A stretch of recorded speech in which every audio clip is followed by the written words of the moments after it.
دن کے بعد شوہر اکیلا بیٹھا تھا۔ اس کی بیوی اس کی آزمائش میں اسے تسلی دینے لگی تو اس نے اس سے کہا، اب تمہارا کھانا پکانا میری ماں کے پکانے جیسا ہو گیا ہے، اور تمہاری باتیں میری ماں کی طرح ہیں، اور تمہاری ہنسی اور تمہاری خوشبو بھی میری ماں جیسی ہو گئی ہے۔ بیوی مسکرا کر بولی، وہ کیسے؟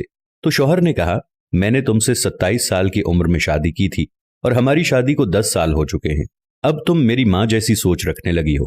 بیوی کہنے لگی کہ آپ ریاضی کے پروفیسر ہیں، پھر بھی آپ کا حساب غلط ہے۔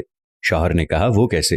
بیوی کہنے لگی، میں جب تک زندہ ہوں آپ کی ماں کے برابر نہیں بن سکتی، ان کے 34 سال دینا میرے 27 سال کے برابر نہیں ہو سکتے، اور جس کے قدموں کے نیچے جنت ہے میں ان کے برابر نہیں ہو سکتی۔